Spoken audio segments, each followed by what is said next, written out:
Iraq সিরিয়ার এই গন্ডগোল থামানোর পর আমাদের এই দক্ষিণ এশিয়া হবে আন্তর্জাতিক রাজনীতির ভর কেন্দ্র। আগামী দিন টেনশনের ভর কেন্দ্র হবে এই এলাকাটা, আপনি লিখে রাখেন। মিয়ানমারের সাথে বাংলাদেশের সবচেয়ে বড় সংকট, লক্ষ লক্ষ রোহিঙ্গা উদ্বাস্তু।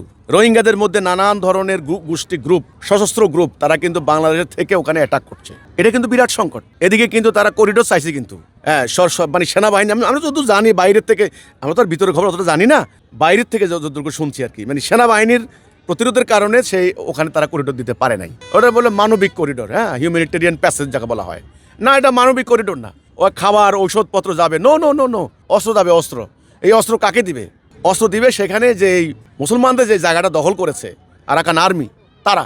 তো কাজেই এর আগের সরকারও বলেছে এই কথাটা, যে এখানে আপনার হলো ভারতের 2-3টা রাজ্য, এই যে নাগাল্যান্ড সব ভারতের 2-3টা রাজ্য, আপনার হলো এই মিয়ানমারের একটা রাজ্য সিন রাজ্য, আর আমাদের পার্বত্য চট্টগ্রামের 2টা জেলা, এটা মিলে প্রায় 2.25 লক্ষ বর্গ মাইলের একটা খ্রিস্টান রাষ্ট্র তারা তৈরি করার পরিকল্পনা নিচ্ছে। আপনারা যদি জানতে চান, ওখানে গেলে আপনারা পাবেন, পুরা ওয়েস্টার্ন স্টাইল করে ফেলছে। তো কাজেই তাদের একটা মাস্টার প্ল্যান সেভাবে আগাচ্ছে। আপনি এখানে এই যে স্যাটেলাইট কোম্পানি স্টারলিংক কিন্তু আমাদের এই এলাকা মানে স্থাপন করছে, মানে কক্সবাজার সহ এই এলাকাটায়, মানে টোটাল ব্যাপারটাকে সার্ভিলেন্সে আনার জন্য, নজরদারিতে আনার জন্য। তো পুরোটা ওদের কন্ট্রোলে চলে গেছে অলরেডি। এবং এই গত ইন্টারিম তারা যে চুক্তি করলেন নির্বাচনের আগে, তো তড়িঘড়ি করে, কোনো জনমত নাই, পার্লামেন্টে কোনো আলোচনা নাই, রেডিও টেলিভিশন জনগণকে কিচ্ছু জানানো হয় নাই, চুক্তির ভেতরে কি বাহিরে কি লক্ষ্য কি, কিচ্ছু না। যা করলো তারা তা বললো। এই যে চুক্তি করে গেল, এখন এই চুক্তি থেকে তারেক জিয়া সরকারকে পিছনে সরার কোনো সম্ভাবনা আছে? পারবেন না। এই জন্য আগামীতে আমি মনে করি বিরাট সংকট আমাদের কপালে আসতেছে। কিন্তু সেটা হলো এই যে মিয়ানমার, ওখানে ভারতের 7টা রাজ্য, 7 সিস্টার্স, আর আমাদের এই যে বাংলাদেশ, এই ব্লক। আর ইতিমধ্যে কিন্তু আমেরিকা মিয়ানমারের যে সামরিক জান্তার বিরুদ্ধে কিন্তু তারা একাষ্ট্রা। অং সান সু চিরে কিন্তু আমার নোবেল প্রাইজ কিন্তু এমনি দেয় নাই। ওরা শান্তিতে যত মানুষকে নোবেল প্রাইজ দিয়েছে, তত মানুষের নোবেল প্রাইজ দেওয়ার পিছনে ওদের সুদূর প্রসারী লক্ষ্য আছে, উদ্দেশ্য আছে। ওরা এমনি দেয় নাই।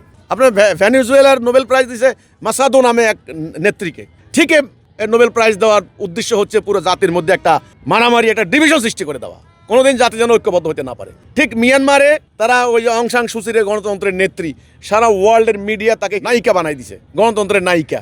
কিন্তু আসলে দেখেন, বিষয়টা কিন্তু তা নয়। ওদের উদ্দেশ্য হচ্ছে মিয়ানমারকে দখল করা, মানে এখানে অবস্থান সৃষ্টি করা, চীনের মোকাবেলা করার জন্য সেখানে শক্ত মজবুত অবস্থান নেওয়া। তো কাজেই একেবারে নিঃসন্দেহে বলা যায়, আগামী দিন ইরাক সিরিয়ার এই গন্ডগোল থামানোর পর আমাদের এই দক্ষিণ এশিয়া হবে আন্তর্জাতিক রাজনীতির ভর কেন্দ্র। কারণ এই এলাকাটা সামরিক কারণ, অর্থনৈতিক কারণ, রাজনৈতিক কারণ, বিভিন্নভাবে জিওপলিটিক্যাল স্ট্র্যাটেজিক্যাল কজে যাকে বলা হয়, খুবই গুরুত্বপূর্ণ, ইম্পর্টেন্ট প্লেস। আগামী দিন টেনশনের ভর কেন্দ্র হবে এই এলাকাটা, আপনি লিখে রাখেন।